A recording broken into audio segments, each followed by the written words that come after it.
اس آیت کے بارے میں اگرچہ ایک اختلاف ہے اور ہمیشہ سے ہے، قدیم ہے، پرانا ہے، کوئی جدید نہیں ہے۔ آیا یہ آیت ہر سورت کا حصہ ہے یا نہیں ہے؟ سورہ فاتحہ سے پہلے لکھی ہے، سورہ بقرہ سے پہلے لکھی ہے۔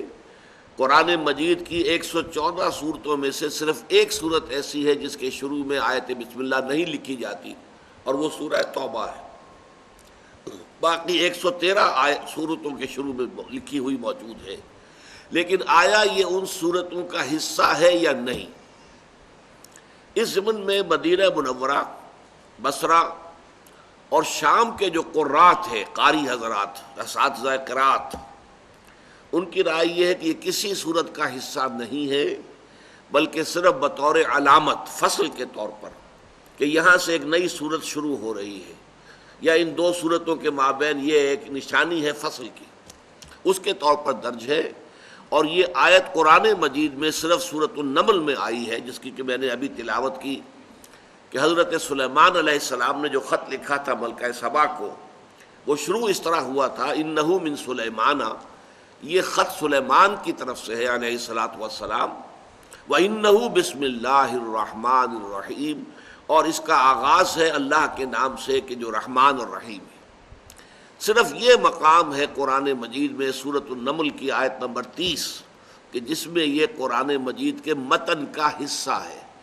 باقی یہ صرف 113 مرتبہ لکھی گئی ہے، لیکن یہ قرآن مجید کی آیات میں شمار نہیں ہوگی۔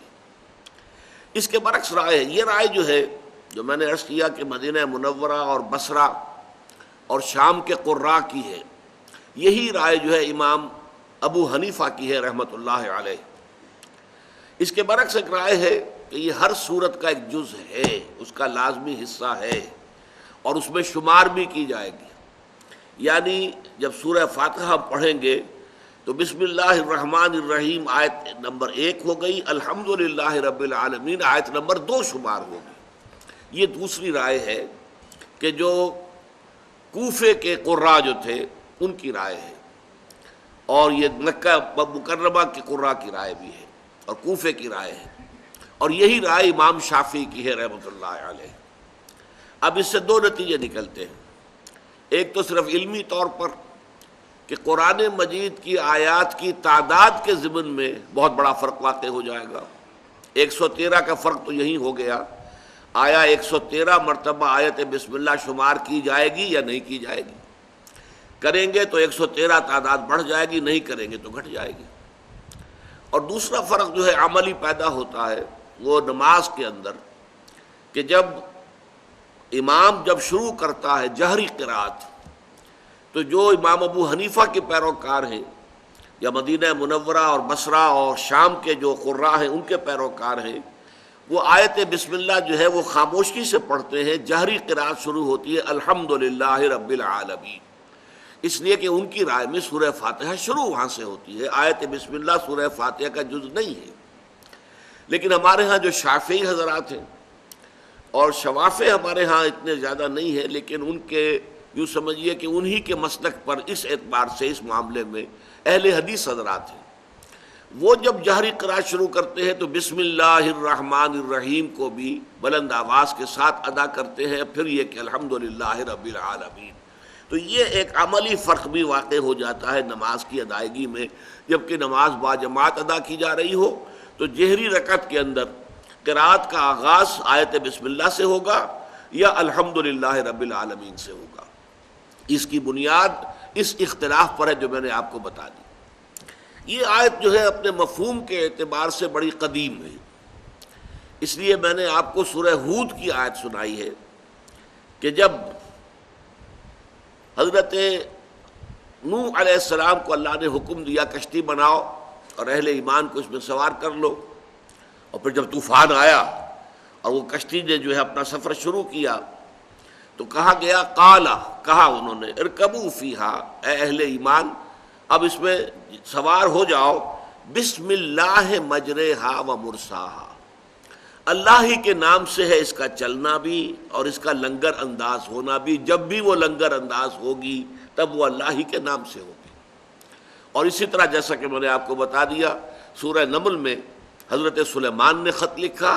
تو انہو من سلیمان انہو بسم اللہ الرحمن الرحیم، پوری آیت جو کہ تو اس خط کے اندر موجود تھی۔ تو اس سے اندازہ ہوتا ہے کہ یہ مضمون بہت قدیم ہے، اور یہ بات کہ جو کام بھی انسان شروع کرے وہ اللہ کے پاک نام سے شروع کرے۔ اللہ کے پاک ناموں میں یہاں پر 3 جمع کیے گئے ہیں، اللہ، رحمان، رحیم۔ چنانچہ اس پہلی نشست میں آج انشاءاللہ ان 3 ناموں پر گفتگو ہوگی۔ پہلے یہ بات سمجھ لیجئے کہ اس سے برکت کا حصول بھی مقصود ہے۔ ہم کوئی کام کرنے جا رہے ہوں، بسم اللہ الرحمن الرحیم، گویا کہ ہم نے انووک کیا ہے اللہ تعالیٰ کی رحمت کو، اللہ کی رحیمی شان کو، اللہ کی رحمانی شان کو، کہ اللہ تعالیٰ ہمارے اس کام میں برکت ڈالے، ہمارے اس کوشش کو بارآور کرے، نتیجہ خیز کرے۔ پھر اس میں یہ کہ جس شخص کو یہ عادت ہو جاتی ہے اس کے لیے ایک طرح سے یہ ایک انتباہ بھی بن جاتا ہے کہ کوئی کام شروع کرنے سے پہلے کوئی بھی کام تھا اور اس وقت اس کو شعور نہیں تھا کہ یہ کام جو میں کرنے چلا ہوں جائز بھی ہے کہ نہیں ہے، صحیح بھی ہے کہ نہیں ہے،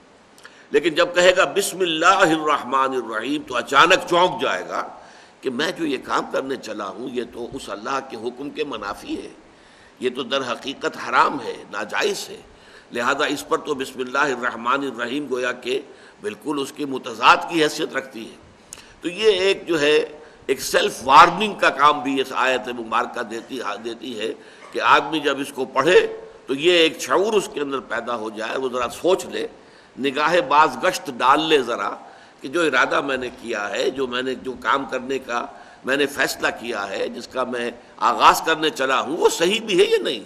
کہیں غلط تو نہیں، حرام تو نہیں، ناجائز تو نہیں۔ تو اس اعتبار سے ہر کام سے پہلے آیت بسم اللہ کا پڑھنا، ہر نیک کام سے پہلے تو لازماً، لیکن جب یہ عادت بن جاتی ہے تو پھر انسان ہر کام سے پہلے پڑھتا ہے، اور اس میں ایک طرح کی وارننگ جو ہے وہ اس کے لیے حاصل ہو جاتی ہے۔ اب آئیے اللہ تعالیٰ کے نام سے کہ جو رحمان ہے اور رحیم ہے، اس آیہ مبارکہ میں اللہ تعالیٰ کے 3 نام آئے ہیں۔ اللہ، اگرچہ اس سے پہلے ہمارے جو بھی اسباق ہو چکے ہیں 4، اور میں یہ لفظ آ چکا ہے، بار بار آیا ہے،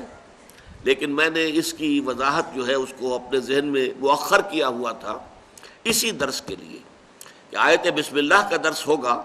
تو پھر یہ کہ وہاں تفصیل سے ان تینوں ناموں کے بارے میں بحث کی جائے گی۔ اللہ، الرحمن، الرحیم، 3 عظیم نام ہیں اللہ تعالیٰ کے۔